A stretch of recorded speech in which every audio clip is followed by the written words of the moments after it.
Hi friends, आज अपन शुरू करने जा रहे हैं फाइनल की बुक है एक higher complex BSc final year है। उच्चतर सम्मिश्र, हिंदी में बोलते हैं इसको उच्चतर सम्मिश्र। अब अपन आज ये बुक शुरू करने जा रहे हैं। इसका चैप्टर फर्स्ट अपने पास आता है। चैप्टर फर्स्ट अपना है, बोल रहा है कॉम्प्लेक्स नंबर। कॉम्प्लेक्स नंबर, ठीक है। कॉम्प्लेक्स नंबर क्या होता है, कैसा कॉम्प्लेक्स नंबर क्या होता है? कॉम्प्लेक्स नंबर देखो, दो नंबर जैसे z equals to x plus iota y है। अब ये है एक कॉम्प्लेक्स सम्मिश्र संख्या बोलते हैं इसको, ठीक है। सम्मिश्र संख्या, इसको z से निरूपित करते हैं एक्स प्लस आयोटा वाई, ये हो गया। ये तो होता है अपना रियल पार्ट, रियल नंबर या रियल पार्ट। ये होता है अपना इमेजनरी पार्ट, इमेजनरी पार्ट, ठीक है। कॉम्प्लेक्स नंबर इस टाइप बनता है। कॉम्प्लेक्स नंबर जैसे एग्जाम्पल लेता हूँ मैं, z इक्वल्स टू 5 प्लस आयोटा 4 या 4 आयोटा, कुछ भी कह दूँ। अब क्रमित रूप क्या होता है? क्रमित रूप कॉम्प्लेक्स नंबर को निर्देशांक ज्यामिति अपन कैसे लिखते हैं, एक्स कोमा वाई। ये इसका क्रमित युग्म कहलाता है या क्रमित रूप कहलाता है। जैसे इस संख्या का क्रमित रूप में बोलूँ तो 5,4 हो जाएगा, ठीक है, z इक्वल्स टू। अब जैसे मेरे पास 5 माइनस 3 आयोटा है, तो इसका क्रमित रूप क्या हो जाएगा, 5,-3 हो गया। अब अपन बात करते हैं आगे सम्मिश्र संख्या का संयुग्म रूप क्या होता है। सम्मिश्र संख्या को जड़ से निरूपित करते हैं, सम्मिश्र संख्या के बार को जड़ बार से निरूपित करते हैं या जड़ बार इक्वल्स टू एक्स। देखो, जड़ बराबर एक्स प्लस आयोटा वाई, मेरे पास कोई नंबर है तो इसका संयुग्म क्या हो जाएगा, एक्स माइनस आयोटा वाई। मतलब आयोटा के गुणांक का चिन्ह चेंज कर देता है। जैसे आयोटा के गुणा में प्लस चिन्ह है तो उसका माइनस कर देगा और माइनस है प्लस कर देगा। जैसे 5 माइनस 3 आयोटा है, इसका मेरे को संयुग्म में लेना है तो संयुग्म में जड़ बार इक्वल्स टू क्या हो जाएगा, 5 प्लस 3 आयोटा, और इसका क्रमित रूप क्या हो जाएगा, 5,3, ठीक है। इस संख्या का क्रमित रूप ये और इस संख्या का क्रमित रूप हो गया 5,-3। अब अपन यदि बात करें अर्गेंड तल या पाई तल क्या होता है, आर्गेंड या अर्जेंड तल या पाई तल। जैसे x कोमा वाई कोई संख्या है, जैसे x और y निर्देशांक ले लेता हूँ मैं, ये हो गया x डायरेक्शन, ये y, तो ये x y संख्या है जो x कोमा वाई। इस संख्या को मैं इस तल में दिखाऊंगा जहाँ कहीं भी x कोमा वाई संख्या होगी, मान लिया अपन ने यहाँ पे, तो ये संख्या जिस तल में निरूपित होती है वह तल आर्गेंड तल या पाई तल कहलाता है, ठीक है। वह तल क्या कहलाता है, आर्गेंड तल या पाई तल। आगे देखते हैं अपन सम्मिश्र संख्या का ज्यामितीय निरूपण कैसे करेंगे। सम्मिश्र संख्या का जियोमेट्रिकल ज्यामितीय निरूपण। ज्यामितीय निरूपण के लिए मैं क्या करता हूँ, यहाँ से सम्मिश्र संख्या, जैसे मेरे पास ये ले लिया एक x डायरेक्शन में, एक y डायरेक्शन में, ठीक है। ये तो हो गई y, ये हो गई x, ये हो गई वास्तविक और ये हो जाएगी काल्पनिक अक्ष। क्यों हो जाएगी काल्पनिक अक्ष, क्योंकि वाई आयोटा के गुणा में होता है। जैसे z equals to x plus iota y है, तो x मान लिया मैंने यहाँ कहीं है, x कोमा 0 हो गया पॉइंट। y मान लिया मैंने यहाँ कहीं है, 0 कोमा वाई हो गया, और इसको मैं ऐसे मिलाऊंगा तो ये जिस तल में मिलेगा वो पॉइंट क्या हो गया, z equals to x plus iota y हो जाएगा। यह संख्या एक्स प्लस आयोटा वाई होगी।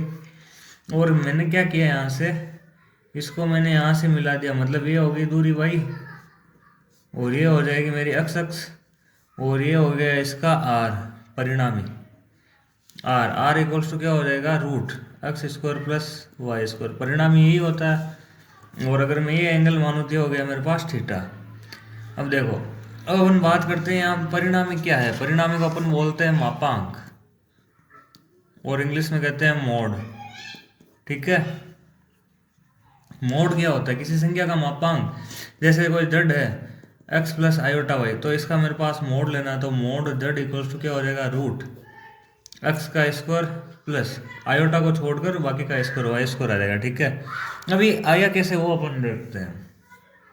अब अपन इसका ये आया है तो आया कैसे, जैसे कि ये कर्ण हो, ये हो गया आधार, ये हो गया आधार, ये हो गया लंब। कर्ण बराबर क्या होता है, आधार स्क्वायर प्लस लंब स्क्वायर, ठीक है। फॉर एग्जाम्पल मैं लेता हूँ आर मेरे पास हो गया कर्ण, कर्ण का स्क्वायर इक्वल्स टू आधार स्क्वायर प्लस लंब स्क्वायर।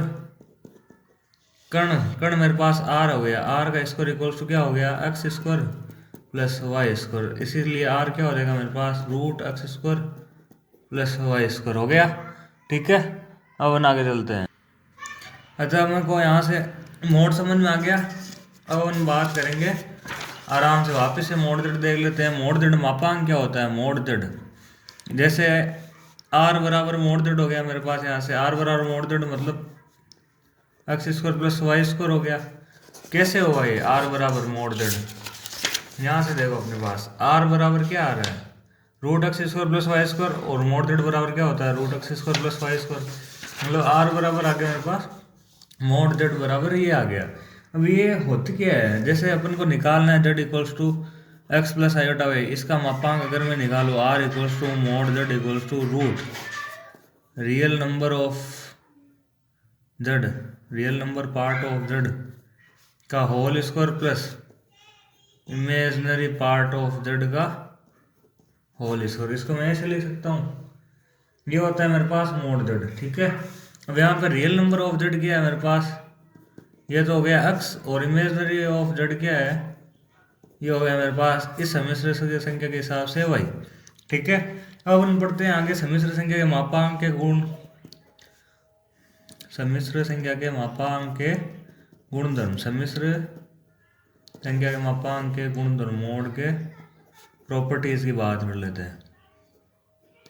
अब देखो मोड की प्रॉपर्टी अपन ज्ञात करें तो क्या होगा, पहली मोड की प्रॉपर्टी आती है रियल नंबर ऑफ जेड होता है ना, वो ग्रेटर देन होता है mode of real number of Z. ठीक है, किसी भी संख्या का, जैसे मेरे पास -3 है तो इसका मोड लूंगा तो मैं क्या आ जाएगा -3 का मोड हो गया 3, मतलब किसी भी संख्या का मोड उससे बड़ा होता है। ठीक है, और यहाँ से मेरे पास और इससे बड़ा क्या आ जाएगा, इक्वल भी हो सकता है बड़ा भी हो सकता है, और इक्वल्स तो आ जाएगा मोड जेड। इक्वल कैसे होगा, 3 है, 3 का मोड 3 3 ही आएगा तो इक्वल हो गया। ठीक है, इसी प्रकार अब मैं बात करूँ दूसरी प्रॉपर्टी इमेजनरी ऑफ जेड, इसी की सेम बात हो जाएगी, तो मोड इमेजनरी जेड बड़ा हो जाएगा और इससे बड़ा क्या हो जाएगा मोड जेड। ठीक है, दो प्रॉपर्टी होगी। अब अपन बात करते हैं तीसरी प्रॉपर्टी की, मापांक की प्रॉपर्टी चल रही है मोड की, मोड Z1 गुणा Z2, इसकी क्या हो जाएगी मोड Z1 और मोड Z2। ठीक है, मोड अलग अलग हो जाएगा। चौथी अगर मैं बात करूँ प्रॉपर्टी की, मोड Z1 बटा Z2 इक्वल्स टू क्या हो जाएगा मोड Z1 बटा मोड Z2। सही है, अब आगे चलते हैं। पांचवी प्रॉपर्टी क्या होती है, मोड Z की power n equals to Z की पावर n मोड, ये होती है। ये अपने पास पांचों के पांचों प्रॉपर्टी आ जाती है। अब अपन बात करें यदि ध्रुवीय रूप सम्मिश्र संख्या का, देखो रियल नंबर ऑफ जेड से बड़ा होता है मोड, और mode real number of Z से बड़ा होता है मोड जेड। इमेजनरी नंबर से बड़ा होता है मोड इमेजनरी, और मोड इमेजनरी से बड़ा होता है मोड जेड। अलग अलग हो जाएंगे, यहाँ भी अलग अलग हो जाएंगे, और n अंदर से गुणा भी हो जाएगा। अब अगर मैं यदि आगे बात करूँ,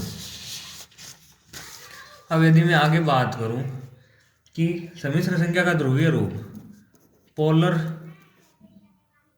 फॉर्म या फॉर्म ऑफ कॉम्प्लेक्स नंबर, यही बात हो रही है, पोलर फॉर्म की बात हो रही है। तो मैं क्या जानता हूँ, देखो जेड इक्वल्स टू मैंने ले लिया x plus iota y, number ले लिया मैंने। ठीक है, यहाँ पे क्या हो रहा है, एक्स कोमा वाई बिलोंग्स करता है रियल नंबर से, ये जो भी एक्स है और वाई है वो रियल नंबर से बिलोंग करेंगे। और मैं यहाँ से क्या करता हूँ, देखो एक्स बराबर क्या होता है आर कोस थीटा, हमने पढ़ा है। वाई बराबर आर को साइन थीटा होता है, ये भी हमने पढ़ा है। ये होता कैसे वो भी बता देता हूँ मैं आपको। जैसे ये आर था पीछे वाले के हिसाब से, ये था यहाँ से दूरी थी एक्स, ये था यहाँ से दूरी थी वाई, और ये था थीटा, ये हो गया r equal to root x square plus y square, ये बताया मैंने पीछे।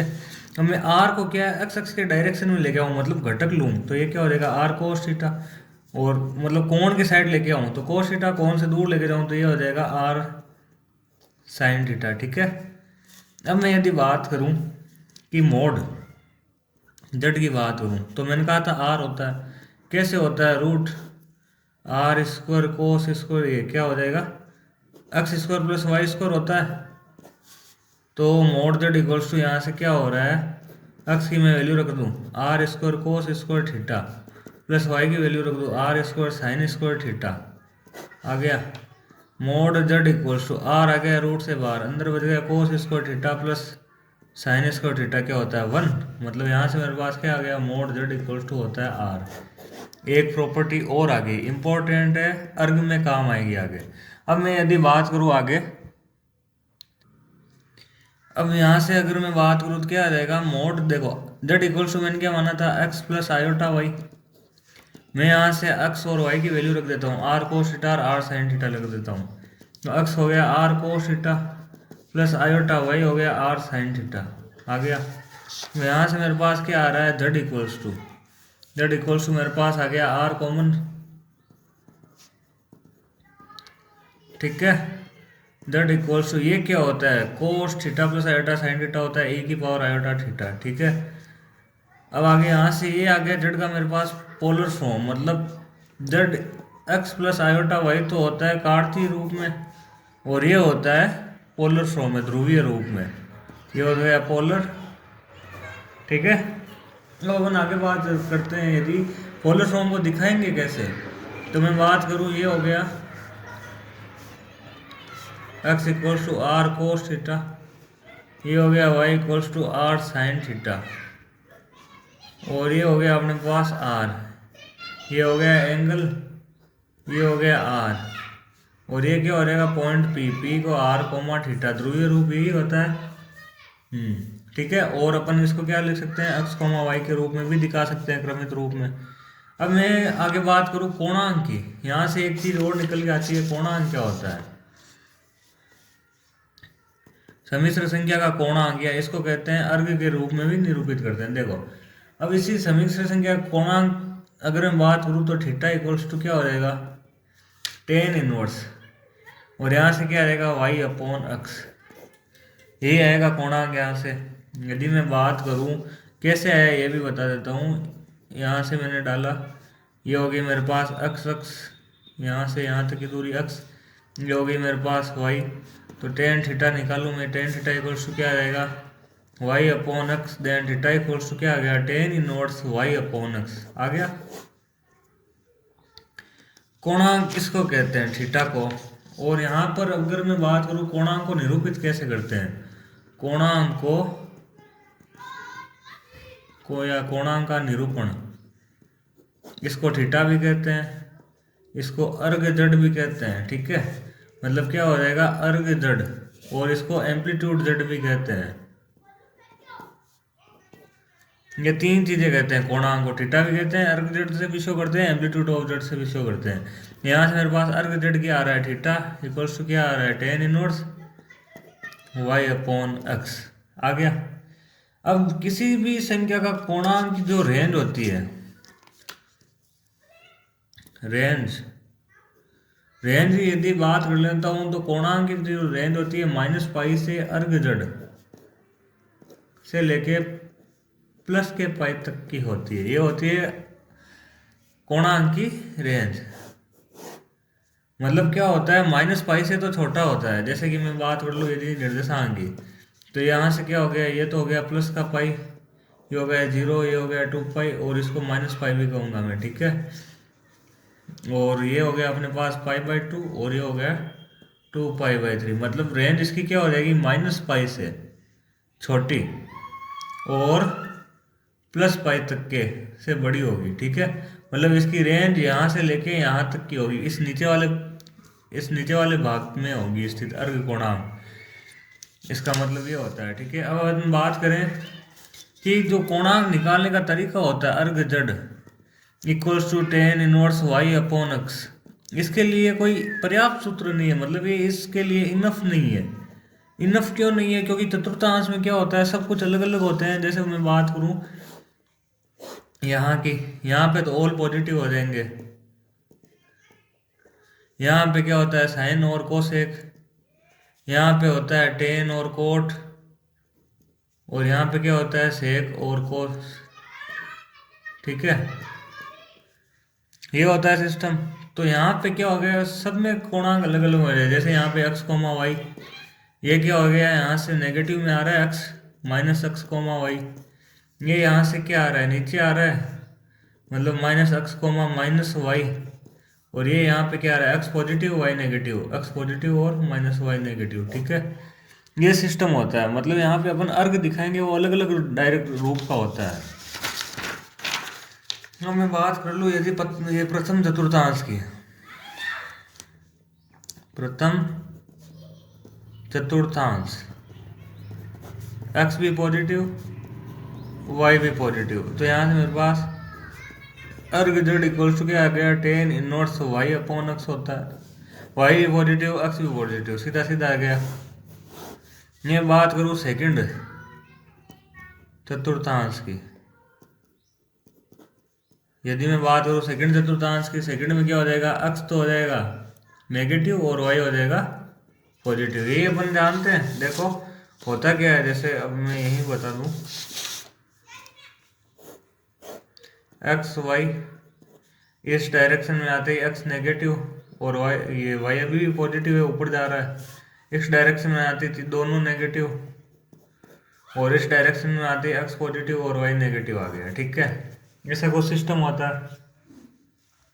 तो मैं बात करूँ सेकंड चतुर्थांश की, क्या आ जाएगा, दूसरे वाले चतुर्थांश में देखो arg z equals to pi minus tan inverse y by x हो जाएगा। ठीक है, ये होता है दूसरे चतुर्थांश का कोणांक। तीसरे चतुर्थांश में क्या हो जाएगा, थर्ड में हो जाएगा एक्स भी नेगेटिव और वाई भी नेगेटिव।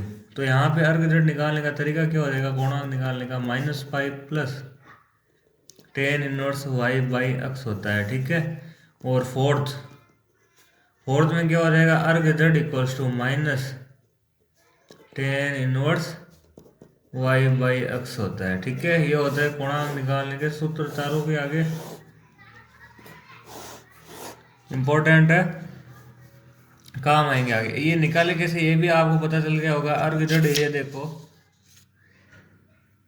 अब हम बात करते हैं आगे, चतुर्थांश की बात खत्म हो गई है। अब मैं यदि बात करूँ आगे कोणांक की, थोड़ी और बात कर लेते हैं कि अर्घ जेड क्या होता है, थीटा इक्वल्स टू क्या होता है, tan inverse y upon x. एक चीज और, यहाँ पे सब में मोड आएगा, ऑल टोटल मोड आएगा आगे यहाँ पर। अब यहाँ से मैं यदि एक्स भी जीरो रख दूँ और वाई भी जीरो रख दूँ, मतलब टेन इनवर्स आ गया जीरो बाई जीरो, तो ये हो गया एक अपरिभाषित रूप है। अपरिभाषित मतलब जिसका कोई निर्धारण नहीं है कि जीरो आएगा या इनफाइनाइट आएगा, इसलिए इसका कोणांक असंभव है कि किसी संख्या x बराबर जीरो और y बराबर जीरो, मतलब zero plus iota zero complex number का कोणांक नहीं होता है। दूसरी बात, यदि मैं करूँ रियल नंबर के लिए कोणांक, सिर्फ और सिर्फ रियल नंबर हो, मतलब z इक्वल्स टू क्या होता है, x plus zero iota. Zero iota मतलब y की वैल्यू जीरो होगी, जीरो होते हैं यहाँ से क्या आ जाएगा, tan inverse zero. Tan inverse zero किस में होता है, टेन जीरो की वैल्यू क्या होती है, टेन जीरो की वैल्यू होती है जीरो, और यह क्या हो सकती है, टू पाई। टेन दो जगह जीरो होता है, या जीरो होगी या टू पाई होगी, क्योंकि टेन जीरो पर जीरो होता है और टेन पाई बाई टू पर इनफाइनाइट होता है। ठीक है, तो मतलब किसी वास्तविक संख्या रियल नंबर के लिए कोणांक, रियल नंबर के लिए यदि मैं कोणांक की बात कर लूँ थीटा की, तो इसकी रेंज क्या हो जाएगी, जीरो और two pi. When x greater than zero, when x greater than less, ये एक्स लेस देन जीरो हो जाएगा। ठीक है, टू पाई पर भी होता है, लेकिन टू पाई में एक्स ग्रेटर देन जीरो हो जाएगा। और यदि मैं बात करूँ कोई एक्स नेगेटिव आ जाए, एक्स नेगेटिव आ जाए, तो टेन इनवर्स क्या हो जाएगा, यहाँ से माइनस टेन इनवर्स जीरो, ये एक्स हो जाएगा, जीरो हो जाएगा। और माइनस टेन इनवर्स जीरो कहाँ होता है, पाई पे, मतलब थीटा इक्वल्स टू कहाँ आ रहा है, जीरो कोमा पाई। आई बात समझ में। देखो यदि मैं रियल नंबर की बात करूँ, रियल नंबर में क्या होता है, z equals to x plus zero iota होता है, मतलब या तो x पॉजिटिव होगा, केस फर्स्ट यदि मैं लूँ, या तो x ग्रेटर देन जीरो होगा या x लेस देन जीरो होगा। यदि मैं थीटा की बात करूँ, टेन इनवर्स यहाँ से x ग्रेटर देन जीरो, मतलब जीरो बटा x कुछ भी हो, मतलब थीटा की वैल्यू क्या आ रही है, जीरो आ रहा है और 2 पाई आ रहा है, ऐसे चलता रहेगा। और एक्स लेस देन जीरो मतलब थीटा इक्वल्स टू आ रहा है -tan−1 0। -tan−1 0 क्या होता है, थीटा इक्वल्स टू पाई। ठीक है, यहाँ से मतलब मेरे को कोणांक क्या मिल गया, रियल नंबर के लिए कोणांक 0 और पाई होता है। ये होता है एक्स ग्रेटर देन 0 के लिए, ये होता है एक्स लेस देन 0 के लिए, इक्वल्स टू थीटा। अब यदि मैं बात करूँ इमेजनरी नंबर के लिए, अब यदि मैं बात करूं इमेजनरी नंबर के लिए